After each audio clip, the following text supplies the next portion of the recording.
à tous, on est de retour, c'est Bismart et évidemment, série d'interviews pour essayer de réfléchir aux résultats du premier tour des élections législatives. Donc on va voir ça sous tous ses aspects. Voilà. Allez, c'est parti.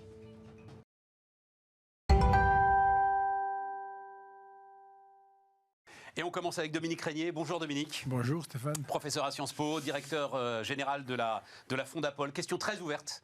Qu'est-ce qui vous intéresse? Là, on est donc quelques heures après. Oh, juste un truc que je veux préciser. Le quotidien Le Monde. Donc, vous avez suivi un peu l'histoire. Elle est totalement anecdotique, mais quand même. Vous avez suivi l'histoire. Tous les instituts de sondage donnent NUPES légèrement en tête à 20h. Si on ne regarde pas la télé jusqu'à pas d'heure, on pense que NUPES est en tête. Et puis, ce matin, finalement, les radios disent non, c'est... alors, on ne dit plus LREM maintenant. Enfin bref, c'est la majorité présidentielle qui est légèrement en tête.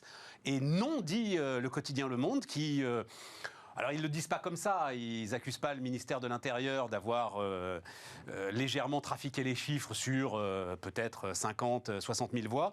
Mais en tout cas, et c'est vrai que c'est assez surprenant, le ministère de l'Intérieur a retiré les mouvements de gauche outre-mer de l'alliance NUPES, ce qui permet de faire cette victoire peut-être un petit peu artificielle. Donc voilà, je referme la parenthèse. Je ne sais pas pourquoi j'avais envie de commencer avec ça, mais voilà, j'avais envie de signaler ça. Est-ce que c'est important d'ailleurs? J'en sais rien. C'est symptomatique, c'est-à-dire que dans le détail technique, il faut aller voir ce qui s'est passé précisément. Il y a peut-être des justifications aussi qu'on ne connaît pas toujours. C'est peut-être sans justification statistique. Mais ce qui me frappe, c'est que de toute façon, la conclusion, c'est que les deux formations ensemble d'ailleurs, les deux alliances sont au coude à coude, ça ne changera pas ça. Et deuxièmement, qu'on a une tendance nouvelle à entendre des formules de contestation de la procédure. C'est nouveau en France, c'est pas bon signe. Déjà en 2017, on contestait la légitimité du président au nom de l'abstention. Bon là, je pense que les contestataires se feront plus discrets parce que l'abstention est à la fois plus importante, mais elle leur est favorable, donc... ce sera moins net. Ça veut dire que les contestataires sont toujours un peu du même côté. Alors, là, c'est très nettement... Très nettement l'extrême gauche et très nettement le camp Mélenchon. Oui, on va dire c'est ça. Ouais. Et on se souvient qu'en 2010, ça avait étonné beaucoup de monde. Mais même 2022. 2022, voilà. Donc c'est tout le temps cette espèce de discours... L'abstention est un des aspects du problème aujourd'hui, de toute façon. Mais cette tendance, cette musique consistant à dire... Parce que j'ai vu que la LFI déposait un recours contre... cette classification du ministère de l'Intérieur. Donc on est quand même dans une forme de trumpisation, voilà, à bas bruit. Oh, vous y allez fort, Dominique. Moi je pense non, parce que alors, l'histoire effectivement du recours, et le Conseil d'État a finalement donné raison d'ailleurs à NUPES, à LFI. C'est-à-dire, moi j'ai plus l'impression que sur cette affaire-là, c'est le ministre de l'Intérieur qui a essayé de faire en sorte qu'on ne puisse pas afficher une victoire d'une coalition de gauche au premier tour qui a l'air quand même bel et bien là, même si c'est quelques dizaines de milliers de voix. Ce qui est nouveau, si vous voulez, c'est qu'au sortir d'une élection, maintenant, nous ne sommes plus d'accord je comprends. sur la simple description des résultats. C'est vrai. Et ça, c'est nouveau. C'est nouveau. J'avais jamais vu ça. On l'a vu en 2017 encore une fois, mais on n'avait jamais vu cela. Et donc, c'est quelque chose qui est essentiel. Quand on fait des enquêtes internationales, on demande toujours est-ce que les élections dans votre pays sont transparentes, non faussées, libres, etc. C'est un grand critère, ça. Et en France, il n'y avait pas de sujet. Là, je ne suis pas sûr que... Parce que ces petits éléments qui sont des discussions qui ont de l'intérêt, qui sont à la fois minuscules, mais ce n'est pas parce que c'est minuscule que ça n'a pas d'intérêt, nous sommes d'accord, mais vont instiller dans le débat public cette idée que les partis, les grands journaux, le ministère de l'Intérieur, le Conseil d'État, etc., toutes ces institutions ne sont pas d'accord entre elles. Voilà, donc c'est un élément de plus, je trouve. Parce que le point clé numéro 1 qui n'est pas commenté, parce qu'on commande tout cela, c'est l'abstention.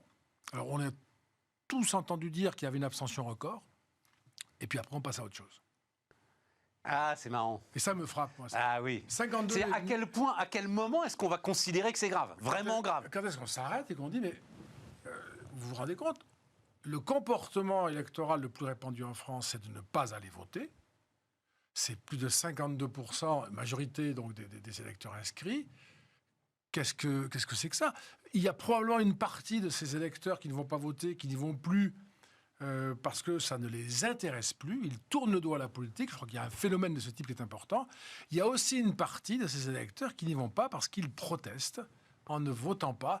Si on ne démêle pas tout cela, je ne sais pas comment on va faire. Et l'interprétation des résultats, elle est particulièrement dépendante de tout ça. Alors attends, Dominique, la Fondapol, donc, que vous aviez écrite d'ailleurs, une note très intéressante, juste avant le premier tour de la présidentielle, où il y avait déjà de toute façon cette idée d'une abstention massive.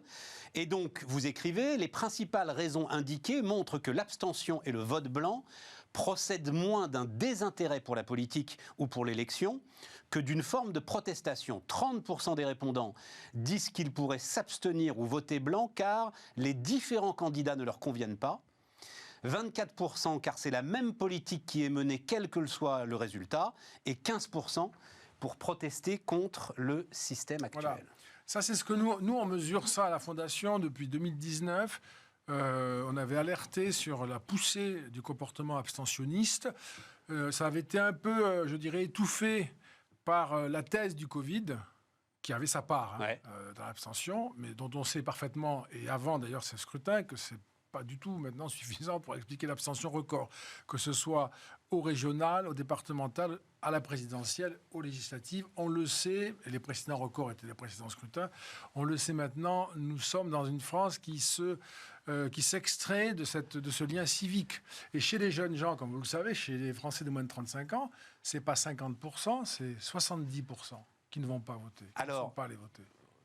Lien avec la réforme des institutions ou pas? C'est-à-dire, j'entends beaucoup, à partir du moment où on a lié par le quinquennat le vote présidentiel d'abord en plus et le vote législatif. Ensuite, on a vidé le vote législatif de son sens. Ça, c'est une remarque que je trouve vraiment très intéressante parce que d'abord, on peut faire cette hypothèse, même si moi, j'aurais plutôt tendance à dire que c'est parce que les politiques ne sont pas efficaces que les électeurs ne se déplacent plus.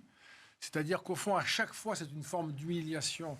Soit mes idées ne sont pas représentées, soit quand elles le sont, elles ne débouchent sur rien, parce qu'on m'explique que ce n'est pas possible. Il y a un problème d'efficacité du gouvernement. Mais c'est dingue quand on est à un taux de chômage le plus bas. On sort d'une crise jamais vue, de pandémie, avec un taux de chômage à 7%. Je dois vous avouer que moi, je suis profondément déstabilisé par le comportement des lecteurs qui... Mais alors, qu'est-ce que vous voulez de plus? Enfin, c'est presque la question que j'ai envie de leur poser, si je pouvais. Oui, c'est-à-dire que... Bouclier énergétique pour protéger le pouvoir d'achat. Enfin, j'en sais rien, je ne veux pas faire l'article, de toute façon, ça y est, c'est plié, je ne veux pas faire l'article de la... Mais enfin, ça me paraît dingue, moi, de dire qu'ils ne sont pas efficaces. Est-ce que c'est une efficacité, ça? Est-ce que c'est ça que doit faire, je dirais, un gouvernement central pour satisfaire les attentes des citoyens? Par exemple, est-ce que nous avons... Le chômage... Ou alors ça voudrait dire que... Non, mais... It's not the economy stupid. Ça, pour moi, c'est essentiel. Ah ben voilà. C'est-à-dire qu'il y a une dimension, moi j'appelle ça le patrimoine immatériel. On a deux patrimoines. Matériel, le niveau de vie, immatériel, le style de vie. Les Français, comme d'ailleurs beaucoup d'autres dans le monde, sont impactés de manière forte sur ces deux dimensions et pour des raisons parfois différentes. Le patrimoine immatériel, le style de vie, la sécurité, l'intégration, les problèmes de cohabitation avec des minorités issues d'immigration avec lesquelles on n'arrive pas à s'entendre, pas à se comprendre. Ces sujets qui systématiquement ont été le déclencheur d'une ostracisation du locuteur ou d'une espèce de caricature infamante. Absolument. Même s'il y a des propos infamants tenus à partir de tels problèmes réels, l'impossibilité de décrire. Vous voyez, l'INSEE l'autre jour, c'était l'INSEE, 710 000 agressions en 2021, physiques, non crapuleuses et non domestiques. 710 000. Bon. Il y a 120 attaques au couteau par jour en France. 120 par jour. 120 par jour. Mais est-ce que les Français ne voient pas cela? Est-ce qu'ils ont le sentiment que les éléments fondamentaux d'un contrat social, c'est la sécurité, c'est la possibilité d'aller et venir, c'est la possibilité d'avoir des écoles qui promettent à vos enfants une promotion sociale. On ne trouve pas les enseignants pour les mettre devant des élèves, pour des raisons nombreuses, compliquées, etc., d'ailleurs qui auraient dû être gouvernées il y a très longtemps, qui ne l'ont pas été. Bref, c'est quand même sur beaucoup de sujets Là, maintenant, la transition énergétique, je ne sais pas comment est perçu ce discours. C'est une sorte de discours qui, malgré tout, ne parvient pas en France à s'extraire d'une antienne décroissante. On l'entend tout le temps. Si c'est pour promettre aux Français moins que ce qu'ils ont, les politiques vont tous aller se casser la figure. Attendez, ça veut dire que, alors c'est pas pour être pédant, hein, mais j'aime bien les citer, ces droits fondamentaux sont la liberté, la propriété, la sûreté et la résistance à l'oppression. C'est 1789. Absolument. Hein. Voilà, Ouais. mais ça veut dire qu'il s'est gouré en faisant campagne sur le pouvoir d'achat ? Non, Macron ? non, mais simplement... Il aurait dû faire campagne sur alors ça, c'est sûr. les thèmes que vous avancez là. Ça, c'est sûr. De mon point de vue, les thèmes qui relèvent de mon point de vue du patrimoine immatériel sont largement sous-traités. D'ailleurs, vous le voyez bien quand on fait un déplacement en France, quand les personnalités politiques vont quelque part, enfin, en particulier du côté des macronistes, c'est toujours dans des métropoles, c'est toujours dans des réalités sociales qui existent, mais qui sont en France marginales. Les électeurs des 42 métropoles françaises, villes de plus de 100 000 habitants, si je fais un total, c'est 12% des inscrits. Est-ce qu'on nous parle... Attends, 42 métropoles en les France, 42 plus grandes villes de France, ça fait 12%. Voilà. Et dedans, vous avez Paris, qui pèse beaucoup. Donc ça fait 12%. Et on a l'impression, je crois, moi, que c'est ce que j'appelle la double crise de la représentativité. Il y a une crise politique, il y a une crise médiatique, d'ailleurs. Parce que, évidemment, ce sont ces métropoles qui sont je dirais, le biotope d'où émergent les journalistes, les politologues, les candidats, les machins, etc., les marketeurs, ceux qui font du packaging. Enfin, tout ça, c'est la même culture. Et donc, vous avez une France massive qui regarde ça et qui ne s'y retrouve pratiquement jamais. Sauf quand c'était les Gilets jaunes.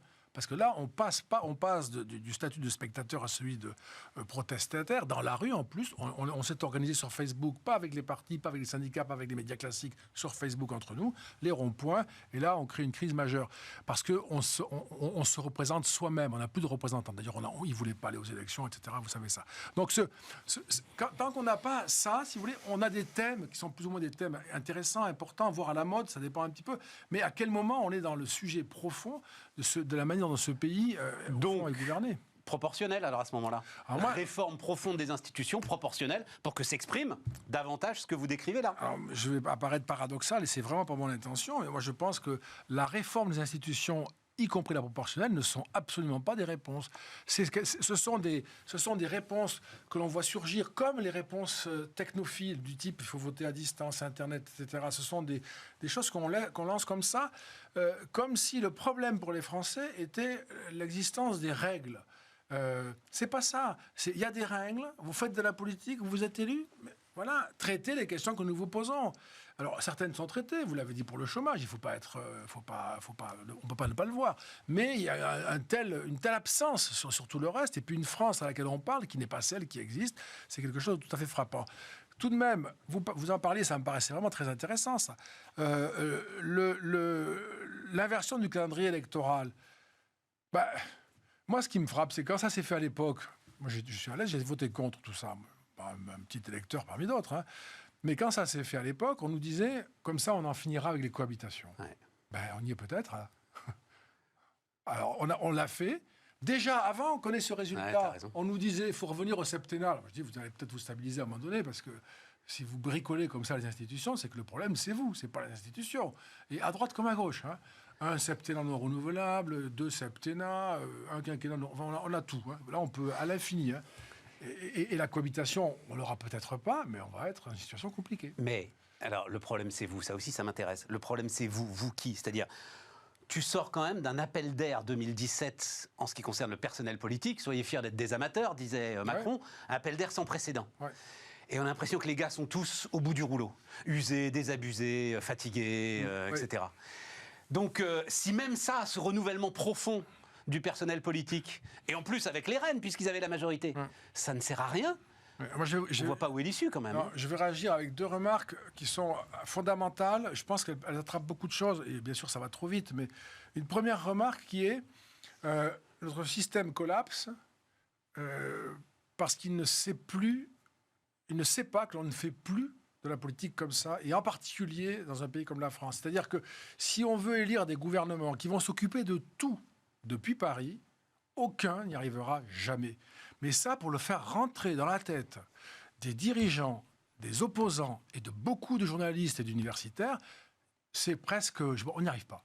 C'est non, à Paris, on va mettre plus, on va faire une commission machin, on va une manette de plus, etc. Ça ne marche pas. Et les Français voient bien que ça ne marche pas. Vous vous organisez un pouvoir, ça serait institutionnel et intéressant. Vous décentralisez vraiment, vous responsabilisez vraiment, y compris fiscalement, les collectivités territoriales. On leur donne de vrais pouvoirs. On éteint, on ne supprime pas, mais on éteint le statut fiscal de la fonction publique territoriale. On n'a pas besoin de ça. On l'éteint. À partir de demain, on n'embauche plus que sous contrat ordinaire. Bon. Vous donnez des marges comme ça, pas de l'argent, des marges. Et puis on transfère des budgets qui étaient nationaux, on les régionalise. Par exemple, moi je pense que le ministère de l'Enseignement supérieur n'a aucune raison d'exister. On devrait régionaliser avec le budget et une agence... Et ça, c'est une forme de solution. Oui, parce que vous mettez... D'abord, vous fragmentez le territoire, oui. On aura moins ces politisations artificielles. Et puis la deuxième chose, c'est que quand on parle des pouvoirs d'achat, moi je suis frappé, c'est tout le temps quelque chose qui remonte à Paris, qui va puiser dans l'argent du contribuable et ressortir en distribution, qui va redescendre, etc. On sait qu'il y a des fuites partout, c'est comme le système d'eau à Versailles. Eh bien, quand on dit non, on va faire autrement, je vais faire c'est un manifeste libéral, mais c'est ma philosophie, mais on lâche la concurrence, on lâche l'innovation, on rend du pouvoir d'achat, on crée de la richesse, on en crée, on ne va pas la restreindre. Ça, c'est une réponse. Ça, c'est la feuille de route Macron 2017, mais cette même population... Non, mais ça, c'est la feuille de route Macron 2017 qui, en fait, je dois bien l'admettre moi-même, parce que je suis comme vous, Dominique, j'étais convaincu de ça, ne profite qu'à ceux qui sont déjà dans le système, qu'à ces 42 métropoles que vous avez décrites. Oui, mais c'est-à-dire que ça dépend comment vous organisez la liberté des territoires, des collectivités locales, disons, pour ne pas employer un mot qui parfois agace. Mais les collectivités territoriales ont plein d'idées, plein de ressources. Vous avez énormément d'entreprises locales qui sont performantes, innovantes, et qui sont tout le temps asphyxiées par cette espèce de machinerie qui est la raison de l'échec des politiques et qui finira par être ce qui va fâcher les Français avec la démocratie. C'est terriblement... Là, ils le sont quand même, là. Enfin, je sais oui, pas, mais je veux dire au sens de mettre au pouvoir une force non démocratique. Ouais. C'est ça le truc qu'il faut craindre. Ou laisser une force... Et on est au bord, là. Pour toi, on est au bord. On fait à chaque fois un pas à l'avant important. Là, quand même, j'entends depuis hier, et je sais que c'est comme ça, on dit que cette bonne guerre, je n'aime pas l'expression, et en plus, là, elle ne va pas, là. Mais parce que ça ne se passe pas bien, le pays est malade. Mais quand on voit que avec 52% d'abstention, c'est très simple. Il faut diviser tous les résultats par 2. Ouais, c'est très simple. Très clair. Bon, ceux qui font 25%, les vainqueurs 26, disons qu'ils sont premiers, la NUPES, ils font 13. Ils font 12, en réalité.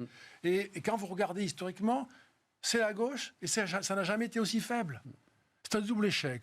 Jamais la gauche n'a été aussi faible. Et il faut une alliance bizarre, celle-là, pour que ça fasse 25, 26, disons, je leur lâche 26. Et cependant, il faut le diviser par 2. Et jamais la majorité présidentielle n'avait été aussi faible. C'est pareil. 12,5. Tout le monde. On rappelle, ça m'avait échappé. Peut-être vous étiez candidat à cette époque-là, je ne sais plus. Sarkozy, c'est 40%, Sarkozy.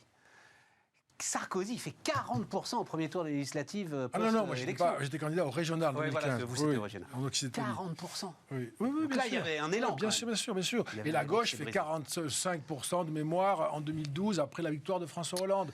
Donc bon, là, il y a plus... Et tout le monde décroche, bien sûr. Même si ça gêne un peu de raconter cette histoire, parce qu'elle vient empêcher l'idée qu'il y a des vainqueurs. Dernière question, mais justement, est-ce que c'était pas la stratégie de Macron d'essayer de laisser l'électeur endormi pour éviter justement les triangulaires, éviter qu'on puisse passer cette barre de 12,5% des inscrits? Et comme ça, je ne crois pas. Ça. Non, parce que c'est pas pilotable, ça. Ouais. Et là, on va voir, mais bon, aussi bien, il n'aura pas de majorité, sinon très relative, à négocier. Ouais, il a quand même présenté un programme très succinct, très light, pas très clair pendant la présidentielle, mais il est élu grâce à Marine Le Pen. Il n'a pas vraiment fait campagne pour les législatives. Ça m'a frappé, ça a frappé tout le monde. Et puis il nous dit un peu à la fin, on fera après les législatives des réunions, des conventions, des débats, etc. Ouais. Alors on dit, qu'est-ce que c'est son programme? Eh bien maintenant on apprend que de toute façon on va attendre de savoir avec qui il doit s'allier pour avoir une majorité, c'est-à-dire avec qui il doit définir un programme commun. Il trouvera bien une vingtaine de députés de droite. Oui, il faut trouver les points sur lesquels quand même on s'accordait. Réforme des retraites justement. Par exemple, mais je veux dire ça veut dire que le programme il est encore en train d'être discuté alors qu'on est déjà à notre 3e séquence électorale. Merci Dominique. Merci. Dominique Régnier, donc, qui nous accompagnait pour commencer cette émission de Bismart.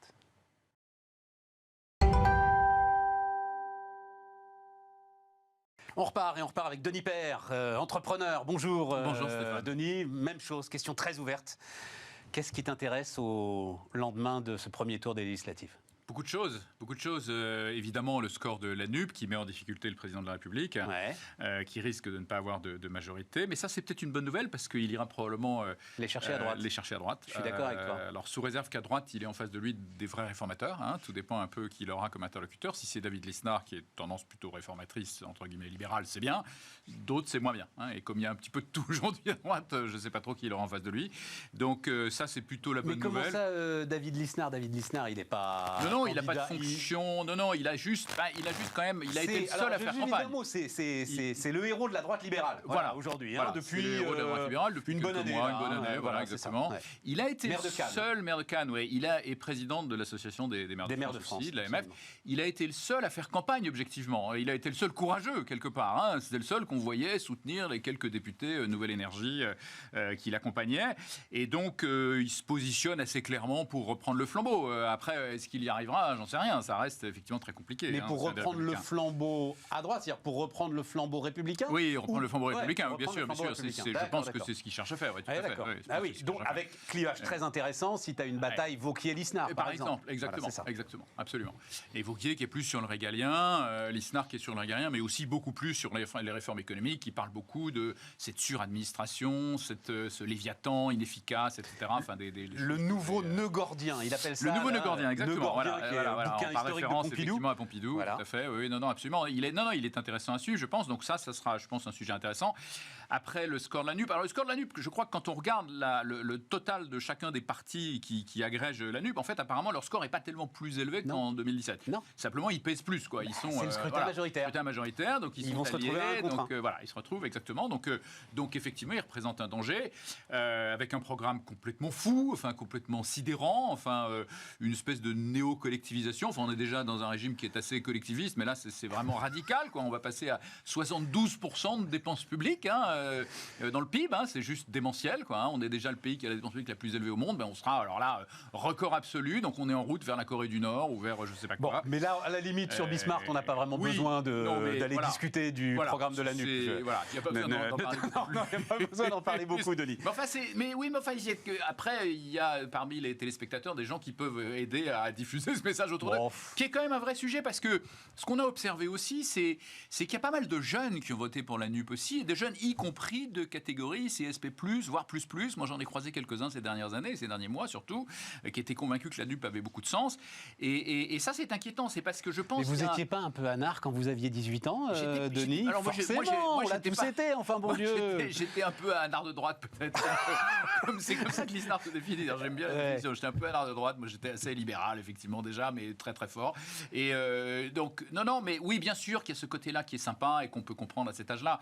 Mais ce qui manque quand même, je trouve, c'est une lecture critique par rapport à cette idée folle d'explosion de la dépense publique, comme si la dépense publique allait régler tous nos problèmes. Il y a clairement un déficit d'éducation, de pédagogie, quoi. Il y a 40 ans d'abonnement obligatoire alternative économique, quand même, au sein de l'éducation nationale, à peu de choses près. Mais moi, et qu'on paye aujourd'hui, quoi. C'est l'aspect qui m'intéresse, on en a déjà parlé la semaine dernière, c'est que... Mais d'ailleurs, il y a eu une petite polémique sur les réseaux sociaux, notamment sur Twitter pendant le week-end, où Julia Cagé, par exemple, l'une des économistes surdiplômées qui soutient Jean-Luc Mélenchon, a envoyé les diplômes et les références, évidemment, de Thomas Piketty. Et c'est étonnant comme, effectivement, dans ce domaine de la science économique, on peut, disons-le, dire n'importe quoi avec une masse de diplômes considérable. Moi, ce qui m'intéresse plus, Denis, c'est ton combat, quand même, c'est l'abstention massive. Et tu t'es mobilisé, nous citoyens, l'ensemble de ton parcours, c'est pour essayer d'aller faire quelque chose de ce côté-là. On a l'impression que rien n'est possible pour essayer de... Non, l'abstention continue, mais même plus élevée, effectivement, encore qu'elle l'était en 2017, légèrement plus élevée. C'est très spectaculaire. Et je pense que ça s'explique par la relative absence de résultats, en tout cas l'insuffisance de résultats, parce que l'absence de résultats, c'est quand même faux. Il y a eu chez Macron, Emmanuel Macron a pris un certain nombre de vraies bonnes décisions, mais pas suffisamment pour que le Français moyen décide d'accorder de nouveau du crédit à la parole publique. Et alors cela dit, il a quand même été réélu, il est quand même pas loin d'avoir une majorité à l'Assemblée, donc il fait quand même un parcours qui est assez remarquable dans les circonstances actuelles, mais il y a quand même un discrédit de la parole publique qui est considérable. Et je pense que Macron a réussi spécialement bien parce qu'il a su effectivement s'ouvrir à la société civile. Il a su associer pas mal de gens de la société civile, alors souvent qu'à des postes un peu subalternes. Quand on regarde ses ministres, c'est quand même tous un peu des vieux briscards de la politique. Sauf peut-être, à noter quand même, Amélie de Montchalin, Agnès Pannier-Runacher. Qui passera peut-être pas l'hiver, Amélie de Montchalin, est dans une situation difficile. Ouais, mais Agnès Pannier-Runacher qui a un parcours assez impressionnant, qui a été à un moment donné salariée dans une entreprise d'équipement automobile. Exactement, aux achats de Valeo, peut-être même PSA d'ailleurs, à un moment. Valeo, c'est ça. Tout à fait. Moi, je l'avais croisée à cette époque-là, mais c'est courageux parce qu'elle avait d'autres options que celle-là, évidemment, en étant HEC, ENARC, elle pouvait faire autre chose. Et elle a choisi ce parcours-là qui lui a donné cette légitimité dans l'industrie. Donc il y a quand même quelques personnalités comme ça intéressantes. Puis quand tu as été aux achats d'un équipementier automobile, je crois que tu as été dans ce que l'économie de marché peut présenter de plus brutal. Oui, voilà. Pire. Oui, absolument, oui, complètement.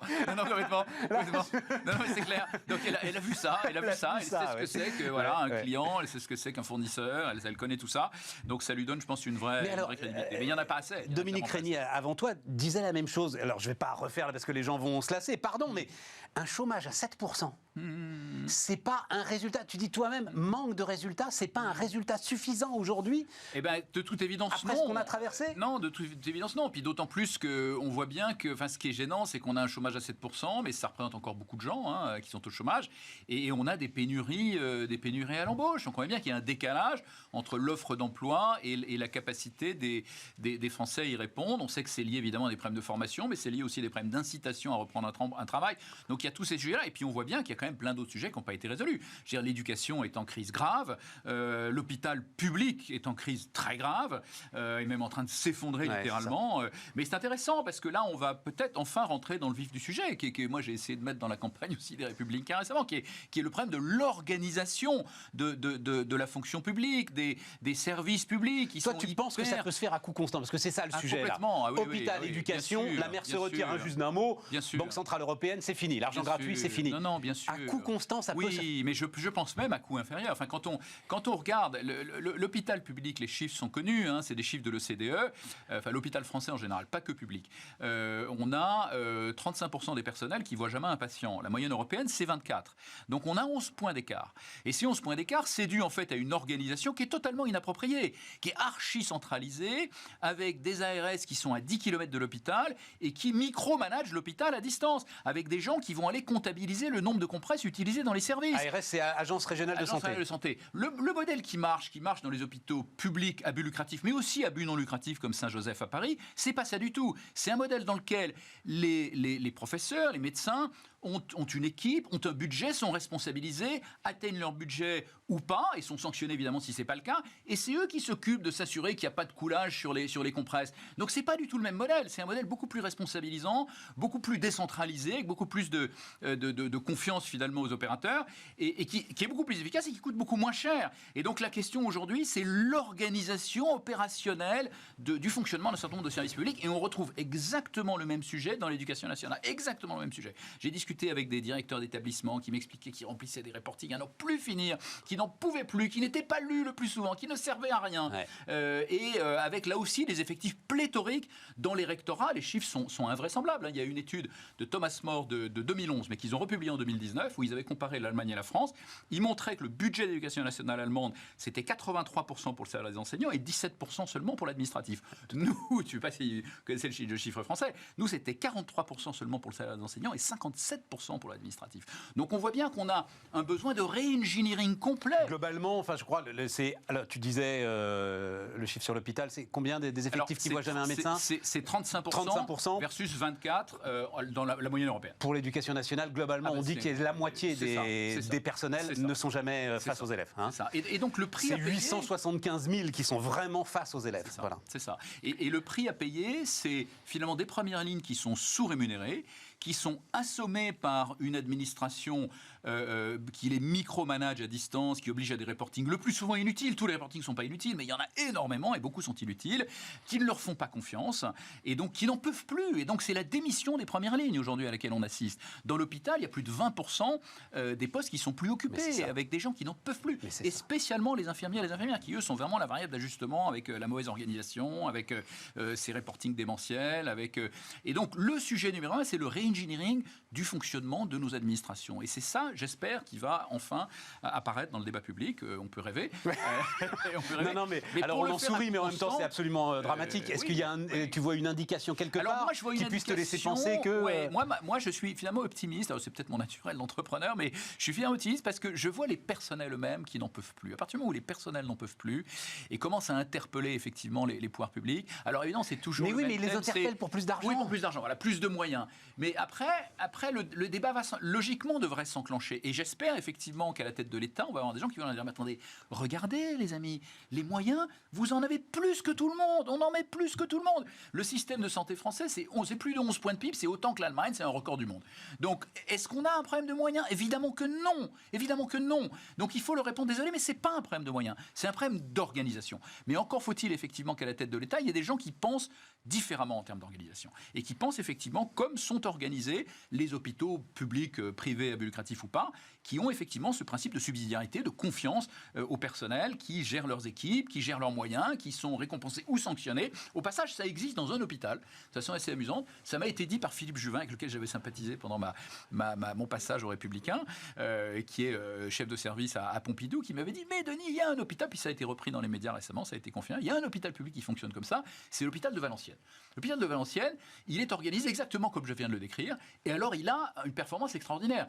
Il a des frais administratifs qui sont minimales, il a un taux de satisfaction des patients, des employés qui est remarquable, mais ce que m'avait dit Juvin à l'époque, alors je me permets de le citer publiquement, j'espère qu'il ne m'en voudra pas, il m'avait dit mais en fait, ça n'a jamais été répliqué par l'école des directeurs d'hôpitaux qui est à Rennes, qui jamais n'est allé voir comment l'hôpital de Valenciennes s'en sortait. Donc on voit bien que même les meilleures pratiques ne sont pas aujourd'hui émulées, copiées. Donc il y a de l'espoir, il y a des gens mais ça veut dire, parce que comment est-ce qu'un hôpital à Valenciennes peut mettre en place cette organisation-là et pourquoi est-ce que les autres ne le font pas? Mais même, enfin, j'entends ce que tu dis, les directeurs d'hôpitaux eux-mêmes pourraient être de manière totalement individuelle. Alors, je suis pas sûr. Si Juvin le sait, d'autres le savent sans doute. Bien sûr. Alors, je n'ai pas l'explication sur la raison pour laquelle celui de Valenciennes a réussi à le faire. Indépendamment des ARS et du Lucas qui Parce que Borloo a joué un rôle là-dedans à une époque. Je me suis posé la question et je ne lui ai pas posé la question récemment, je devrais d'ailleurs, mais il faudrait l'inviter pour qu'il en parle. Mais c'est pas impossible que Borloo ait joué un rôle là-dedans. Oui, tout à fait.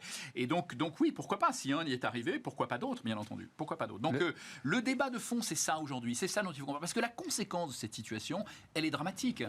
Cette situation d'une dépense publique qui est totalement inefficace dans tous les domaines, c'est évidemment derrière le surcoût pour le pays et pour l'économie. C'est le fait qu'on a des prélèvements hors de contrôle, 6 points de PIB de plus que la moyenne européenne, 140 milliards d'euros. Alors la NUP veut en rajouter 250. Bon, là, on bascule dans un autre monde. Non, mais Mais donc, on voit bien que la conséquence, c'est ça. Et la conséquence, c'est le pouvoir d'achat des Français qui est assommé, c'est l'emploi industriel qui est assommé aussi, c'est le pays qui se diversifie, l'emploi agricole qui est assommé aussi. On n'est pas compétitif. Fabriquer quoi que ce soit en France coûte 10 à 15% plus cher que n'importe où ailleurs dans un pays voisin à cause de ça. À cause de cette inefficacité. Donc, on le paye extrêmement cher. Les gens les plus modestes le payent extrêmement cher. Les gens les plus modestes, pourquoi Pourquoi, Stéphane? C'est important de le rappeler. Aujourd'hui, c'est une politique qui est totalement antisociale. Parce que les plus modestes, c'est ceux qui ont les plus petits salaires, bien sûr. Et donc, qui est assommé par leur pouvoir d'achat est assommé. Quand vous gagnez 2 000 € net par mois, vous avez 1 500 € de charge dessus. Vous habiteriez n'importe quel autre pays voisin, pratiquement l'Espagne, l'Allemagne, les Pays-Bas, vous auriez entre 500 et 1 000 € de charge seulement et pas 1 500. Donc, les plus modestes ont des salaires qui sont écrasés. Et ensuite, bien sûr, l'emploi industriel, c'est les plus modestes qui trinquent. Ceux qui ont des qualifications, qui vivent dans les zones urbaines s'en sortent. Mais les gens qui vivent dans les zones périphériques, ils n'ont plus les bons emplois industriels bien rémunérés, ils n'ont que les emplois de services mal payés, où ils vivent d'aide sociale. Dans la plupart des villes françaises aujourd'hui, c'est le premier employeur, c'est l'État, c'est l'hôpital précisément. Donc c'est dramatique, les emplois agricoles disparaissent aussi pour les mêmes raisons. Donc c'est les plus modestes qui trinquent. Et alors au niveau des services publics, ils n'ont le choix que de l'hôpital public, qui marche mal, avec des services fermés, avec un manque de personnel ou à moitié fermé. Les gens qui ont un peu plus de moyens, ils vont à l'hôpital privé. L'école, c'est pareil, ils n'ont que l'école publique, ils n'ont pas l'école privée, ils n'ont pas les moyens d'y aller. Donc c'est une politique Juste, totalement parce que est-ce que tu as eu eu le temps de regarder ce rapport du Sénat, mais alors qui est passé là, et pourtant disant en fait si on a un problème de prof de maths, il faut plus payer les profs de maths que les profs d'histoire géo, payer les profs en fonction de l'offre et la demande. Mais ça paraît une évidence. Mais c'est impossible à mettre en place. Jamais ça n'arrivera. Il faut le faire. On peut pas continuer. Pourquoi on a du mal à attirer des profs de maths? Parce qu'un prof de maths, il est capable d'être développeur informatique, payé 2 à 3 fois plus cher. Donc évidemment qu'on a du mal à attirer des profs de maths. Donc faut être réaliste. Faut être juste un peu réaliste. Il faut les payer le prix du marché, effectivement. Et donc le salaire d'un prof de maths peut être le double de celui d'un prof de philo. C'est la vie. C'est comme ça. C'est l'offre et la demande. Exactement. C'est l'offre et la demande. Sinon, on va continuer de s'enfoncer. Regarde les tests Teams, c'est une catastrophe. Les tests Teams, c'est des tests qui sont bien plus larges que l'OCDE. Il y a pratiquement 140 pays. On est dans les derniers, on est derrière l'Albanie en mathématiques et en sciences physiques. C'est une catastrophe. Un pays qui était un champion du monde dans les mathématiques est un des derniers aussi. Et tous les détails sont donnés. Non, mais juste parce qu'on avait fait une interview de Patrick Artus sur cette question, puisque Patrick Artus juge que c'est le sujet fondamental. Et c'est à un tel point que ceux qui font ces évaluations Teams, c'est la première fois on rajoutait des commentaires. Devant l'effondrement des résultats français. Voilà, rajouter les commentaires. Et on a tous vu ce qui s'est passé avec les petits Ukrainiens qui ont débarqué. Bien sûr. Et qui ont mis une pâtée à nos gamins. Et c'est gravissime, parce qu'on ne le dit pas suffisamment, mais dans l'économie de la connaissance dans laquelle on est aujourd'hui, la seule manière de créer de la richesse et de justifier nos dépenses sociales très élevées, notre modèle social qui est généreux, et tant mieux, c'est évidemment de créer assez de richesse. Pour créer de la richesse, il faut des gens qui sachent résoudre des problèmes de maths et des problèmes de physique. Il faut d'excellents ingénieurs. Si on n'a pas d'excellents ingénieurs, on sera incapable de financer notre dette, on sera incapable de financer notre dépense sociale. La réalité est là, Denis, telle que tu vois là, juste pour finir, en termes de sens politique. Macron, il a perdu, je regarde, la majorité sur 5 ans, elle a perdu 1 million de voix. Le bloc de gauche en a gagné 1,5 million. La droite a perdu 1,7 million de voix. À ton avis, comment est-ce que le vent va tourner? C'est-à-dire, si tu imagines effectivement une alliance efficace avec les Républicains, là, dans les chiffres, tout indique que Macron va continuer le coup de barre à gauche qu'il a donné durant sa campagne présidentielle. C'est probable et c'est embêtant. Et c'est pour ça que moi, j'étais plutôt favorable à ce que les Républicains essayent de survivre et d'exister, qu'il n'y ait pas qu'une alternative, finalement, centriste de gauche modéré, mais qui ne fait pas forcément les réformes, et que l'alternative soit forcément un extrême, l'extrême gauche ou l'extrême droite. C'est pour ça que j'étais plutôt favorable à essayer d'aider les Républicains à exister dans ce débat, et malheureusement, pour l'instant, ce n'est pas tellement le cas, mais bon, je compte sur... Bon, mais je retiens le message, une fois encore, oui, la réforme est possible à coût constant. Bien sûr, et d'autres l'ont fait, et même à coût inférieur. Reste déjà à coût constant. Déjà, ça serait bien. Déjà, leur dis pas que tu vas leur en enlever. mais Stéphane, tu sais comment on fait en plus. Et Fillon, on avait un peu parlé, mais mal, de façon caricaturale. On sait très bien qu'il y a à peu près 200 000 départs à la retraite de fonctionnaires chaque année. Fonctionnaires ou quasi-fonctionnaires. J'inclus dedans des gens qui ne sont pas dans les 5,7 millions de fonctionnaires qu'on donne à chaque fois. On a en fait 7 millions entre les fonctionnaires et les quasi-fonctionnaires. Les quasi-fonctionnaires, c'est le personnel de Pôle emploi qui n'est pas compté dans les fonctionnaires. C'est le personnel de l'URSSAF, de Météo France. Donc on a 7 millions de fonctionnaires ou quasi-fonctionnaires. Il y en a 200 000 qui partent à la retraite chaque année. Si chaque année, on ne renouvelle pas la moitié, 100 000, on a 500 000 postes sur un quinquennat.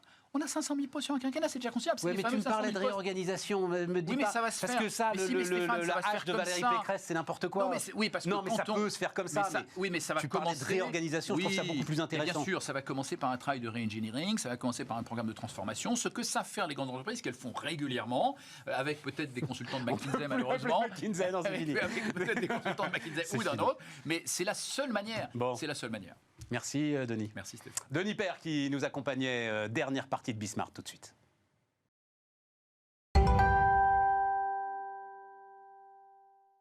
Et on termine donc avec Véronique Jérôme.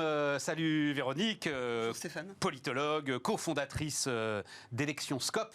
Même chose, qu'est-ce qui t'intéresse dans le résultat de ces élections, Véronique? Eh bien, beaucoup de choses. Déjà, la stratégie. En même temps, je suis polito-économiste, donc j'ai aussi... on va en parler. Voilà, une veine... Bon, alors attends, rentrons tout de suite dans le truc.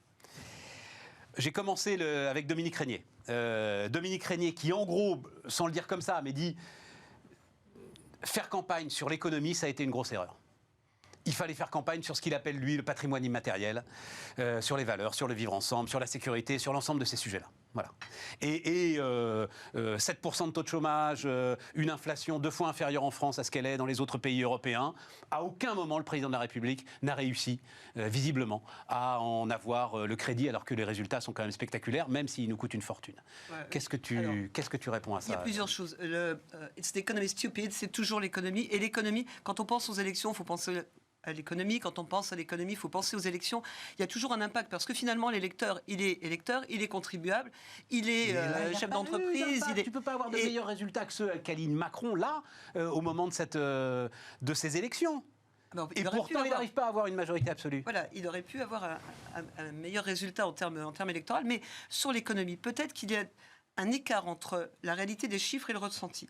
Peut-être aussi qu'il y a des éléments qui font qu'il y a un manque de crédibilité. Parce que le soutien politique, il est manquant avant même qu'on ait les élections. Un président qui vient d'être élu et qui n'a pas d'état de grâce, qui est à 41% de satisfaits, et donc à 53% de mécontents, parce qu'il y a un petit écart, mais qui a plus de mécontents que de satisfaits, alors qu'il vient d'être élu. Là aussi, il y a un problème, puisqu'il y a une majorité, normalement, qui se porte sur le candidat que l'on élit. Et le lendemain, il doit avoir les mains libres. On est en plein mariage, on est en plein état de grâce. Et donc, il en profite, il met en place ses réformes, etc. C'est ce à quoi il pouvait s'attendre, d'autant que, normalement, les élections législatives sont des élections, comme le disait fort bien Jean-Luc Parodi, des élections de confirmation, voire d'amplification. Là, ce sont des élections de correction. Si on regarde un peu les choses, il y a une correction. Enfin, on n'est qu'à l'aube du premier tour, attendons le second tour. Mais avec Bruno Jérôme, Élection Scope avait fait un modèle, a fait tourner un modèle qui a tourné très longtemps, puisqu'on a publié en 97 une prévision qui avait été réalisée en 96 et qui annonçait qu'en cas de législative, la droite perdait. C'était un modèle qui annonçait le pire. Les sondages, à cette période-là, pensaient que la droite pouvait être élue. Donc, Paul Céline France, c'est un élément qui avait montré que le modèle avait des capacités à trouver des éléments explicatif. Qu'est-ce qu'il disait là, le modèle? Le modèle, ce qu'il disait, c'est pas sur de majorité. 2022. Mais sur 2022, pas de majorité absolue. Pas de majorité absolue pour le camp d'Emmanuel Macron. Malgré ses résultats économiques. Oui, parce que finalement, c'est un peu un effet de compensation. Quand ça va mieux sur le plan du chômage, les électeurs regardent ailleurs et se disent, mais finalement, la guerre en Ukraine, le quoi qu'il en coûte, la facture qui s'alourdit, l'inflation qui revient au galop, parce que finalement, on pourrait même se faire une bataille de chiffres. 5,2 à fin mai en glissement, mais si on regarde les chiffres que l'on donne à l'Union européenne, c'est l'indice des prix harmonisé, c'est 5,8. Donc là, on ne peut pas dire. Et quand on entend... Oui, mais le reste de l'Europe est à 8, Véronique. Mais mais nous, on a mis le prix pour ça. Bien sûr, qu'il en coûte. Et l'Europe nous rattrape. Les pays qui sont bien aujourd'hui ne seront plus demain, ça on peut le garantir. Il y a des prévisions qu'on peut faire sans trop de problèmes. Et puis, ce que je voulais dire aussi, c'est que cette espèce d'apostasie du politique qui essaie de nous dire, comme essayer de le faire à la fois Éric Woerth ou Bruno Le Maire, de dire, mais faut pas s'affoler, c'est pas grave. Les problèmes budgétaires dans la bouche d'Éric Woerth, dans la bouche même d'Éric Woerth, ça paraît irréaliste. L'invention du déficit en dynamique. On ne peut pas imaginer qu'il suffit de décréter. On fait des effets d'annonce, on décrète. Et j'ai l'impression de retourner quelques années en arrière avec François Hollande, qui avait commencé par du déni, qui ne voulait pas voir la réalité, je vais inverser la courbe du chômage, etc. Enfin bon, là, c'est un autre débat, mais je vais inverser, qui a mis au défi l'Union européenne en présentant des comptes qui n'étaient pas aux normes, et qui, au final, a fini par le dédit. Véronique... Et on est dans cette idée, là. Mais tu crois qu'il y a une angoisse de la dette au sein de la population, là, aujourd'hui? Non, mais ça encore. Mais là encore, c'est pas ça qui explique les mauvais résultats du président. Il n'y a pas d'angoisse de la dette, il n'y a pas d'angoisse du budget, il y a l'angoisse du lendemain. C'est le réel, la réalité. Les électeurs ont un côté court-termisme, on ne peut pas leur reprocher. C'est de voir le pouvoir d'achat. Allez dans n'importe quel hypermarché, vous voyez bien que les étiquettes commencent à flamber. En plus, on voit aussi de petites pénuries qui mettent dans cette idée, dans cette ambiance de « ça va mal ». Et ça, ce ressenti... il ne peut pas être traduit autrement. Et là encore, les électeurs ne regardent pas les comptes de la nation, de l'INSEE, pour attendre à la fin du trimestre. Donc eux, ils ont un ressenti. Et leur ressenti, il passe par que faire demain. Et ce que l'on voit aussi, ça veut dire... ils épargnent plus. Oui, non seulement ils consomment moins parce qu'il y a de l'inflation, mais ils épargnent. Ça veut dire que cette histoire de pouvoir d'achat, parce que c'est plus une histoire. T'es toujours perdant, en fait. C'est un roman. Mais oui, mais c'est un roman. Et à faire campagne là-dessus, t'es toujours perdant. Mais bien sûr. Surtout quand tu es aux manettes. Bah bien sûr, on te reprochera toujours de ne pas en faire assez. Mais on ne peut jamais gagner. Enfin, c'est ça. Le marché, il y a offre et demande. Donc, et l'État, il est des deux côtés du marché. Il peut gagner parce qu'en tant qu'emprunteur, il se dit finalement, il y a l'érosion monétaire avec le taux d'inflation qui érode le taux d'intérêt. Mais il va aussi devoir se poser la question de l'indexation des revenus sur l'inflation. Et là, l'indexation, il n'y coupera pas. D'ailleurs, Enfin, ça commence avec les retraites. Hein. Jean-Luc Mélenchon, il joue sur du velours, parce qu'il commence à envoyer des chiffres. Quand on envoie les chiffres du SMIC, etc., et qu'on dit qu'il faut un rattrapage. Alors, c'est pas... Je dire les choses clairement, c'est pas complètement irréaliste. Et ceux qui nous écoutent, qui sont à des niveaux de salaire, quelqu'un qui gagne l'équivalent du prix d'un smartphone pour le mois, ou même pas, on ne peut pas lui reprocher de vouloir une indexation. C'est tout à fait logique. Bien sûr. C'est inévitable. Bien sûr. Après, ce qu'on ne fait pas, c'est qu'on ne laisse pas, on explique mal. On ne passe pas le message. On ne fait pas comprendre que le quoi qu'il en coûte, c'est pas de l'argent magique. On a laissé dire l'argent magique. Aujourd'hui, les réalités arrivent. Et il y a un très bon article de François Langlais dans Le Figaro, je crois, ce week-end, qui essayait de remettre un peu les choses en œuvre, de dire un peu, finalement...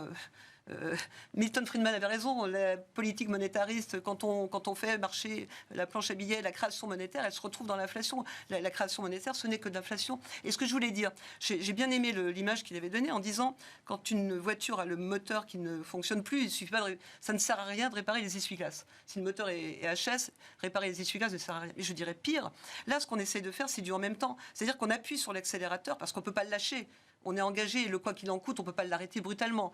Et en même temps, on appuie sur l'accélérateur, en même temps, on veut essayer de freiner parce qu'on se dit que le déficit, 2 fois ce qui est autorisé, pratiquement 5,6 annoncé, on ne pourra pas tenir longtemps. Mais le problème, c'est qu'on n'a pas de croissance et on ne décrète pas le taux de croissance. Une croissance qu'on attendait à 4%, révisée à 2,4%. On fait quoi avec 2,4 de croissance? Ça nous éloigne un peu des élections, tout ça, Véronique. Non, mais je veux bien revenir dans les élections. Notre sujet, c'était les élections, c'était pas la conjoncture économique et encore moins l'explication de l'inflation. Expliquer l'inflation par la politique monétaire, pourquoi pas? Mais moi, ça me semble un peu court. Il y a le quoi qu'il en coûte qui a alimenté la façon dont on a... Sans doute, mais il y a énormément d'autres choses qui ont alimenté cette inflation. Sur la politique, pour vous montrer qu'il y a aussi d'économie, pour te montrer qu'il y a aussi d'économie avec la politique, c'est... La stratégie formidable de Jean-Luc Mélenchon, c'est l'union. Il a fait un cartel. Il a bien compris que la stratégie, c'était d'abord de gagner les élections. Après, on fait ce qu'on veut, mais c'est d'abord d'essayer de gagner. Alors, se positionner comme un prétendant au poste de Premier ministre, ça c'est complètement... Mais je ne comprends même pas qu'on ait laissé dire des choses aussi importantes, aussi graves. Mais pourquoi ? Parce que les lecteurs qui ne comprend pas tout dans le fonctionnement des législatives, etc. Si on le laisse voir Jean-Luc Mélenchon dire... Élisez-moi Premier ministre. Il ne comprend pas le 3e, 4e degré. Mais qu'est-ce qu'il y a besoin de comprendre de degré? Oui, on aurait pu l'élire. Enfin, si les électeurs l'avaient voulu, ils auraient pu élire Jean-Luc Mélenchon Premier ministre, comme ils ont élu Lionel Jospin Premier ministre, comme ils ont élu Jacques Chirac en 86 Premier ministre. Sauf qu'il faut quand même un degré de crédibilité et que dans les programmes qu'il annonce, faire marcher des multiplicateurs keynésiens comme ça en mettant des hypothèses irréalistes. D'accord, Véronique, le sujet, quand tu disais élisez-moi Premier ministre, le sujet c'est... D'accord. Régime parlementaire, le camp majoritaire désigne son Premier ministre. On peut laisser croire que c'est le président de la République. La réalité, c'est non. Au final, ça arrivera ça, de toute façon. Au final, parce que sinon, mais bon, on a le droit à un 49.3 et pas plus. Ce que je voulais dire sur l'union, c'est que le problème d'une union, c'est qu'elle finit toujours par révéler des aspérités, par révéler des problèmes, par révéler le fait que l'union elle est faite d'éléments hétérogènes. Et là, on a une certaine hétérogénéité au sein de la NUPS. Parce que, alors, je ne sais pas comment on peut l'expliquer, mais on a peu de dissidents PS, ils ne sont pas très nombreux, mais ils donnent de la voix. Ils ne s'attendent pas à faire des étincelles, mais ce qui se passe maintenant, c'est que chacun se dit, bon, voilà, on est dans l'union. Chacun est dans une forme de statu quo. Et quand on a cette situation, il y a 3 réactions possibles. C'est le statu quo, c'est-à-dire je suis loyal, je vais me soumettre aux contraintes de l'union. C'est l'autre possibilité, c'est je sors, je fais des éclats, je laisse tomber, je vais en dissidence. Et puis l'autre possibilité aussi, c'est finalement de ne pas faire l'union et de faire ce qu'a fait LR, de dire j'aurais pu faire l'union, mais finalement qu'est-ce que j'ai à gagner, qu'est-ce que j'ai à perdre? J'ai peut-être plus à perdre. Mes convictions, finalement ce qui fait ma ligne directrice. Et c'est une stratégie contre stratégie. Alors à court terme, tu vas me dire, la stratégie d'LR, pour même pas avoir 100 députés, franchement, passer d'un peu plus de 100 députés, de 120 députés... Non, mais attends, moi ça m'intéresse, ça, la stratégie d'LR. Mais la stratégie d'LR, là, qu'on le veuille ou non, Macron, c'est vers eux qu'il va se tourner pour avoir une majorité. Et dans ces cas-là, C'est le parti charnière. Ah bah, le On en est parti d'accord, c'est ce charnière, qu'on a dit, c'est ce qu'on a écrit le 31 mai. c'est lui qui tient une grande partie des rênes quand même. Et c'est assez intéressant de voir finalement que LR est à la fois gagnant-perdant.